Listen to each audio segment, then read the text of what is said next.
It's too early, technically, to say this is a must-win for the Cowboys because they can still mathematically win the division. If they lose on Thursday, they still have one game remaining against each division opponent. So that's not the same for everyone else in the NFC East and their schedules. So, I mean, Zeke had 21 carries and a season-high 103 rushing yards and 1 receiving touchdown this week. I would go with the Cowboys, but it's really tough to say.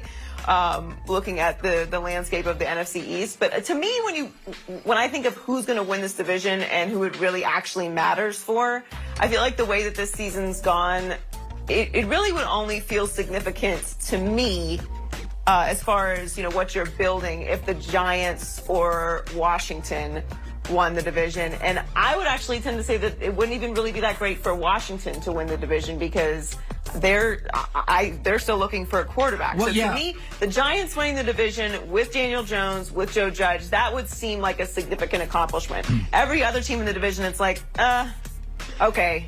Well, also, the Giants have 2 or 3 needs. Like their defensive line's taken care of. I think they have their quarterback, Saquon Barkley comes back, and they have had a couple of backs step up. I think the Giants need probably another corner and a really nice offensive weapon. They need a couple perimeter weapons, and those are readily available at 6 through 15. So that the Giants, like we've talked about, they're a little like Miami. I think I think their offensive line's actually better. I think they've drafted that. I think Gettleman's drafted their offensive line. You can be losing games in the NFL, and I can like you. Like, I think the Giants right now, get a receiver, get another corner. I think they're in a good spot. I really do. Yeah, that's what I'm saying. If they won the division, I would feel like they're trending in the right direction. Whereas everyone else, it's like, okay, you're just the best of a really awful division this year. Regardless, this is going to be a fun game on Thursday because it's a division game. And it's Thanksgiving. Yep. So Patrick Mahomes has only scratched the surface of what he could possibly accomplish in his NFL career. And Michael Irvin thinks Mahomes can be as important to the game of football as Steph Curry has been to basketball. I consider Patrick to be the Steph Curry of the NFL. Somebody that's going to take this thing to the next level. Steph Curry took three-point shooting to the next level. In a sense, Pat Mahomes is doing some of that in the world of the NFL. What do you think about that? Well, I don't think there's kind of an interesting comparison. Yeah, I think Patrick Mahomes feels like Elway and Marino, where he's actually a very traditional player. He likes to throw from the pocket. He can move. Elway could move.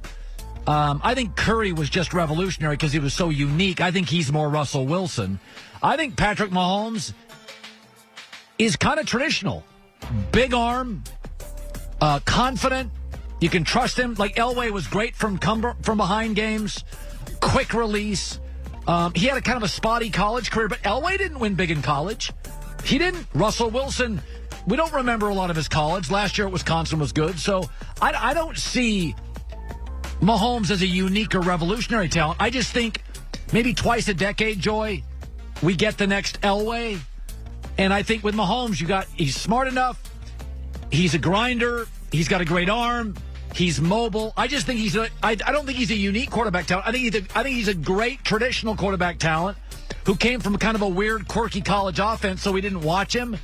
But I never think Mahomes is like inventing the game. I just think he's better at all the traditional stuff. It's well, Steph Curry did get a lot of people drafted because he is such a great shooter and he's not traditionally big for the NBA.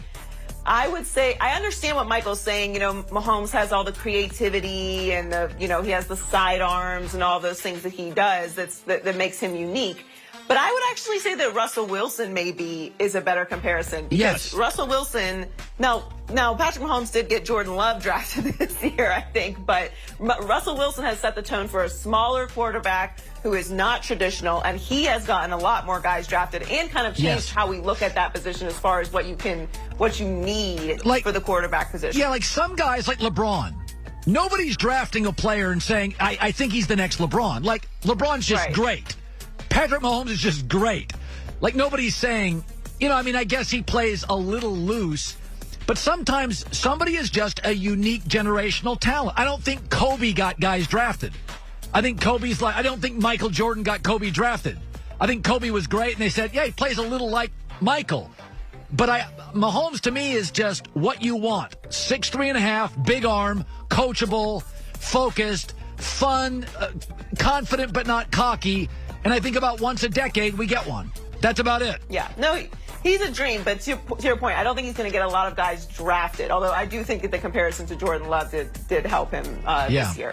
So Taysom Hill took advantage of his first start at quarterback and led the Saints to a 24-9 victory over the Falcons Sunday. And one of the most glowing reviews came from Drew Brees. Listen, I thought he played great. I thought he managed everything about this week, about the preparation, and then obviously just the way he played today. I thought it was magnificent. I felt like he was great in and out of the huddle, great with the tempo, made some really nice throws down the field, avoiding pressure, some great scrambles, and just, all in all, I felt like our offense had great tempo and great rhythm. And obviously that starts at the quarterback position. Yeah, I think he surprised everybody, maybe except Sean Payton. I thought he was terrific. I don't think you could watch that and go, well, if he did this. I was like, he threw the ball way better than I thought he would throw the ball. Way better.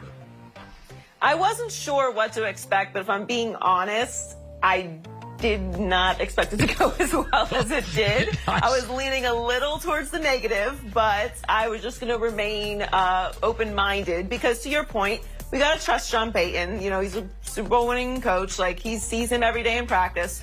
And there is something, too, similar to what happened in Miami with Tua. We got to win these games, and Jameis Winston is a wild factor, and he can go out there, and we know he can perform, but he can also perform for the other team, and we're not in a position to be losing games in a spectacular fashion. So as long as Taysom can keep it afloat until Drew Brees gets back, which obviously, the injury is much more serious than we thought. Luckily, they have the Broncos this week, and then they have the Falcons again, and they're going to go into that game very confident after the way that they played this game. But I thought Taysom Hill was very impressive, and if he can continue playing like that, I think they're in great shape. Yeah, good stuff. Joy with the news. Well, that's the news. And thanks for stopping by. The Herd Line News. Jameis Winston's a little like Ryan Fitzpatrick, is that they're productive, they're athletic, they're gunslingers. But if you have a good defense and you need to win a game, you're nervous. Tua and Taysom Hill aren't going to make as many mistakes. Style's a little different. Maybe they don't have the ceiling of the more traditional pocket guy. But Sean Payton knows more than I do, and I thought Taysom Hill was really good. Football and Thanksgiving will combine the two in our best for last. That is coming up next. This holiday season, it's all about the bedroom and Casper's Black Friday sale.